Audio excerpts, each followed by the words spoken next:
আল্লাহ পাক রব্বুল আলামিন ইমানদারদেরকে বলে ইমানদার। আল্লাহ পাক কত সুন্দর করে ডাকে, হে বন্ধু কত সুন্দর করে ইমানদারদেরকে বলে, ওগো ইমানদার তোমরা যারা আছো আমানুত্তাকুল্লাহ, আমি আল্লাহ তাআলাকে ভয় করো। আল্লাহ রাব্বুল আলামিনকে ভয় করার কথা বললেন। আল্লাহর নবী এই আয়াত যখন আল্লাহর নবীর উপরে নাজিল হইলেন, হওয়ার পরে যখন সাহাবায়ে কেরামের সামনে যখন আয়াতটার ব্যাখ্যা শুরু করে দিলেন আল্লাহর নবী, সাহাবায়ে কেরাম ডাক দিয়ে বলেন, ইয়া রাসূলুল্লাহ, ইয়া হাবিবাল্লাহ, ওগো নবীজি আমাদের অবস্থা তো বেকার হয়ে যাচ্ছে। আল্লাহর নবী ডাক দিয়ে বলে, সাহাবী কি হয়েছে তোমাদের, আমি নবীকে জানায়া দাও। সাহাবায়ে কেরাম বলে, আমরা কেমনে ভয় করব? আল্লাহর নবী বলে, এই বিষয়ে তোমরা তোমাদের স্বার্থ অনুযায়ী আল্লাহ পাককে ভয় করবা।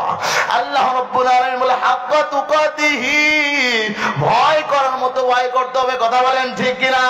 আজকে মানুষ যদি আল্লাহ পাককে ভয় করত, তাহলে মানুষ ইশারের নামাজ ঠিকই জামাতে আদায় করত। কারণ সাহাবায়ে কেরাম তো আল্লাহ পাককে এই পরিমাণে ভয় করেছে। সাহাবায়ে কেরাম এই পরিমাণে আল্লাহকে ভয় করেছে।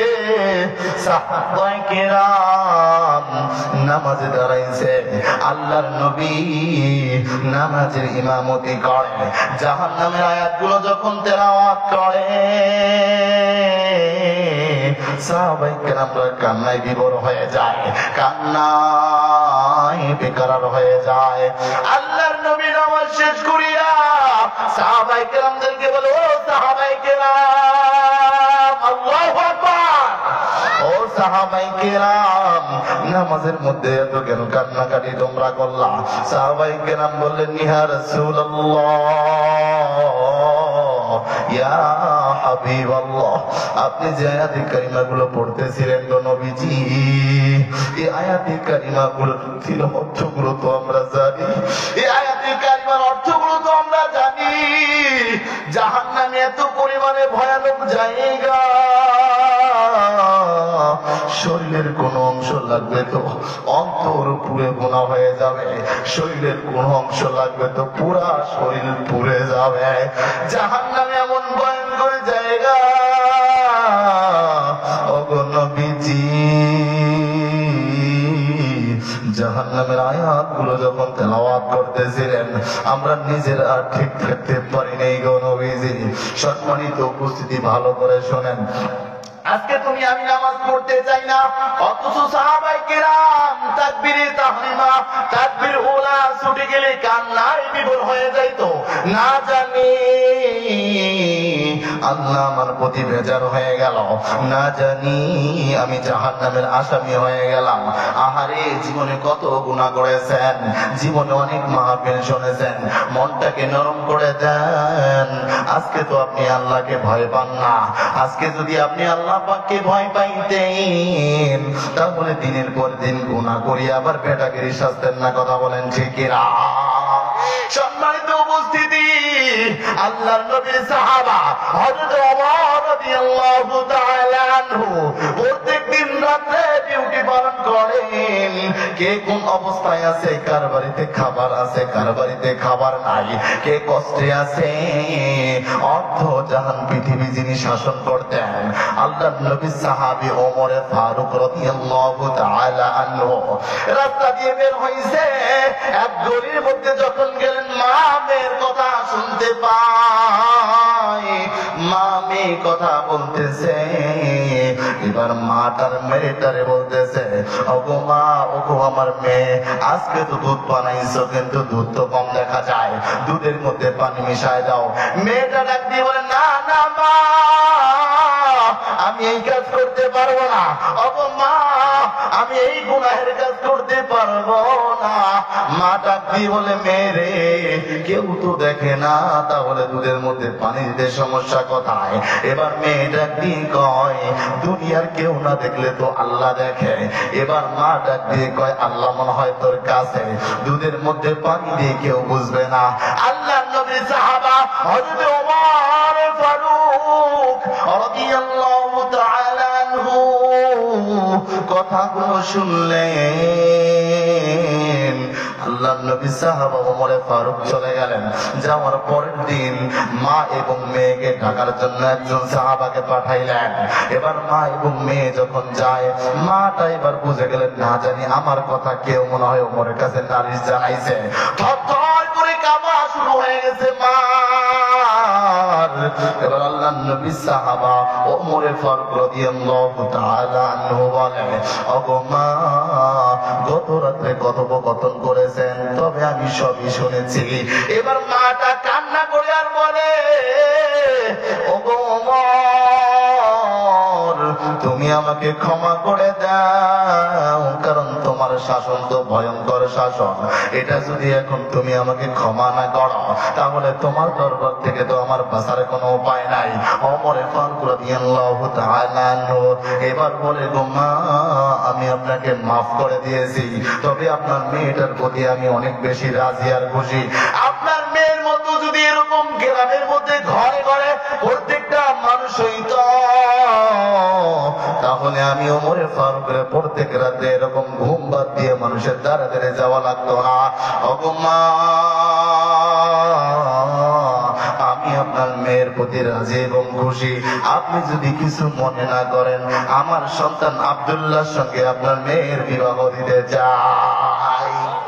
এত জোরে সুবহানাল্লাহ বললেন? আরেকটু জোরে বলেন। এত জোরে সুবহানাল্লাহ, আরেকটু জোরে বলেন। আস্তে বলার কথা বলবো না, কারণ মানুষ আস্তে বললে জোরে কয়। জোরে কন সুবহানাল্লাহ।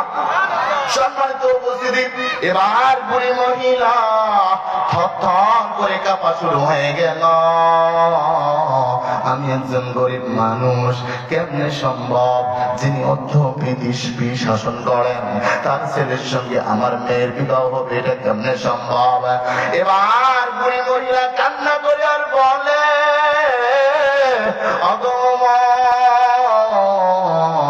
এটা কেমনে সম্ভব? এটাকে আমি তো বিশ্বাস করতে পারতেছি না। ওমর ফারুক ডাক দিয়ে কয়, ওগো বুড়ি মহিলা, ওগো মা, আপনি চাইলেই সম্ভব, আমি তো রাজি আছি। আল্লাহু আকবার। আজকে সমাজে দেখা যায় মেয়েরা তো আল্লাহ তাআলাকে ভয় অনেক আগে থেকে করা বাদ দিয়ে দিয়েছে। কথা বলেন ঠিক কিনা? মা বোনেরা তো অনেক আগে থেকে আল্লাহকে ভয় করা বাদ দিয়ে দিয়েছে। প্রত্যেকটা সমাজের মা বোন যদি এরকম হতো, তাহলে ইফতিজিল পারতো না। কথা বলেন ঠিক কিনা?